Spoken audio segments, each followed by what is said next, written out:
हमारा जो संघर्ष था ज्ञान और अज्ञान का 2000 फरवरी 2003 में आस्था चैनल पर चला था। सबसे पहले विरोध इन्हीं लोगों ने किया क्योंकि इनकी पोल डायरेक्ट खुल रही थी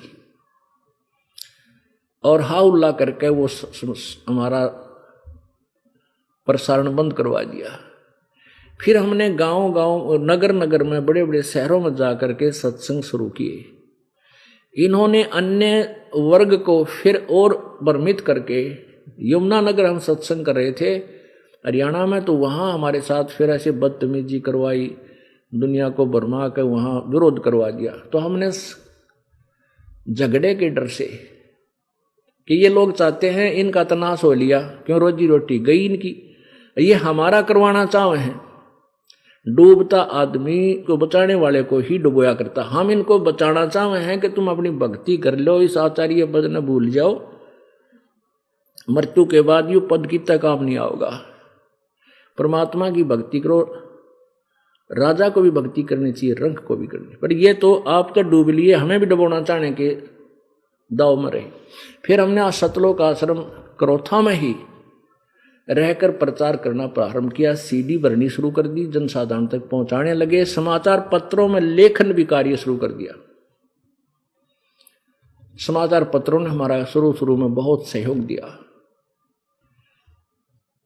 ऐसे ही फिर हमारा दुर्भाग्य था कि 2005 में ये आर्य समाजी मुख्यमंत्री भूपेंद्र सिंह जी हुड्डा के हाथ में कमांड आएगी।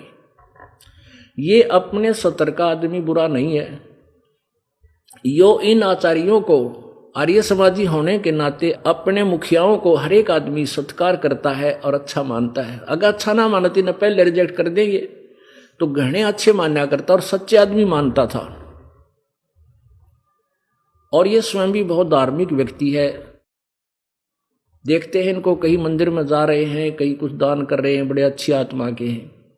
तो इस अच्छी आत्मा को इन नकलिया ने इतना बिगाड़ दिया, ऐसा गुमराह कर दिया कि इस व्यक्ति ने, अच्छे व्यक्ति ने ऐसा दुष्कर्म करवा दिया। ये सतलोक आश्रम बरवाला को बंद करवा के इतना पाप इकट्ठा कर दिया, शायद इसको कई जन्मों में भी समाप्त ना कर सकेगा।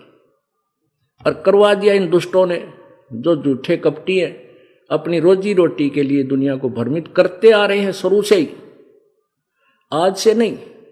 तो पुण्यात्माओं, बस इतनी बात थी। इन व्यक्तियों ने जो गुरु पद पर, आचार्य पद पर पहुंच गए, गुरु कहो चाहे आचार्य, ये इस टाइप के व्यक्ति हो जाते हैं। इनको ना समाज सुधार से कुछ लेना देना, ना इनको समाज कल्याण से कुछ लेना देना।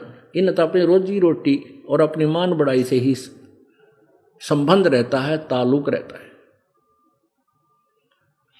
पुण्यात्माओं, परमेश्वर की महिमा बताते हैं गरीबदास जी, दास गरीब साहेब दुखते धड़े। परमात्मा उस तरफ होते हैं जो सच्चे होते हैं, सत्य पर डटे होते हैं। भगवान के भक्तों का मार्ग दुखदा होता है, यानी भारी पलड़ा होता है। और सांसारिक दृष्टि से हम मानते हैं राजा को सबसे बड़ा भारी, लेकिन भगवान की दृष्टि से मैं भगत सबसे बड़ा, उसके हृदय का टुकड़ा होता है। जैसे प्रहलाद के साथ क्या हुआ था, प्रहलाद का और उसके पिता का यही रोड़ा बन गया। प्रहलाद कहता था कि पिताजी, पहले तो मैं आपका पुत्र हूं, मुझे ये विरोध करना ही मेरी नालायकी है, अगर ये झूठा कर रहा होता मैं। लेकिन परमात्मा परमात्मा है, आप एक जीव हो और आपने केवल परमात्मा की भक्ति करके थोड़ी सी शक्ति चार्ज कर रखी है, बैटरी चार्ज कर रखी है। और अब आप निरे पाप कर रहे हो, ये बैटरी डिस्चार्ज हो जाओगी, तब आप जीव के जीव रह जाओगे। आपकी साधना से, आपके नाम से जीव कल्याण नहीं हो सकता, मैं नहीं मान सकता। अब उस मान बढ़ाई के भूखे ने, हिरण्यकशिपु ने देखा कि उनके उन गुरुओं ने भ्रमित किया कि राजन, आपका ही बेटा नहीं मानेगा तो जनता आपको कैसे आदर देगी। अब राजा ने अपनी मान बढ़ाई की खातिर अपने बेटे को मारना भी उचित समझ लिया। अरे तेरा गजब हो,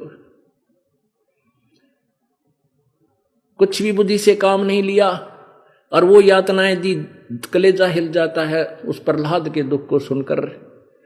और सहयोग दिया उसकी बुआ ने भी, सब संबंधियों ने भी उसको मारने में सहयोग दिया, लेकिन फिर भी वो सफल नहीं हो पाए, क्योंकि जिसके सिर पे प्रभु का हाथ होता है उसको मारने में व्यर्थ प्रयत्न करने वाले अपने पाप कमाया करते हैं।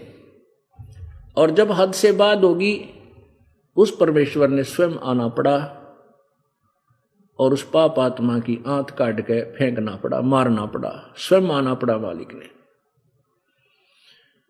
तो पुण्यात्माओं, परमेश्वर ने वो दया की है। अब सत्य की विजय हुई, सतलोक आश्रम क्रोथा हमें बाई इज्जत हाई कोर्ट से वापस प्राप्त हो गया है। उसको बिल्कुल बर्बाद कर दिया इन लोगों ने, सारा सामान चुरा लिया, प्रशासन ने चोरी करवाया, पुलिस वहां बैठी है और एसी तक उतार कर ले गए। क्या वह गोज मंगाल के ले गए? इन्हें खुद उतरवाए हैं। तो वो तो हम इन पे केस डाल दिया है और फिर दोबारा डालेंगे, शॉर्टेज जितनी मिलेगी इनको नाकोचने चुबाएंगे। ये आगे किसी को फिर ऐसे खुल्लम खुल्ला तंग नहीं करेंगे और सब आगे आनी जनता को भी सुख होगा इससे। अब प्रसंग चल रहा है कि वो परमात्मा सत्यलोक से चलकर आता है।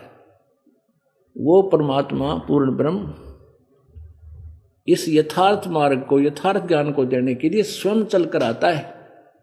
उसको दुख उठाना पड़ा, क्योंकि इन दुष्ट आत्माओं ने परमात्मा के यथार्थ ज्ञान को फैलने नहीं दिया काल प्रेरणा से, और काल ने इनके अंदर वो बैड मैटर फीड कर दिया, स्वार्थ, मान बढ़ाई। राज तजना सहज है, सहज त्रिया का ने, मान बढ़ाई ईर्षा ये दो दुर्लभ तजना। ये राज भी त्याग देगा इंसान, अपनी प्रिय पत्नी को भी त्याग सकता है और जाके फिर प्रभु बन गया महंत और संत और गुरु आचार्य। कहते इस मान बढ़ाई को नहीं छोड़ सकता, या जब तक छूटे नहीं कि भगवान निकट नहीं आ सकता, फिर क्यों खाऊंगा ड्रामा किया। हमने सब कुछ छोड़ना पड़ेगा, मान भी, बढ़ाई भी, इज्जत भी, धन भी। जो तन भी जाएगा एक दिन, जो शरीर भी ना रहे। इस दृष्टिकोण से हमने कति विनम्र एक जीव बनकर रहना पड़ेगा। अब देखिएगा ऋग्वेद मंडल नंबर 9 और सूक्त नंबर 86। ये वही ऋग्वेद है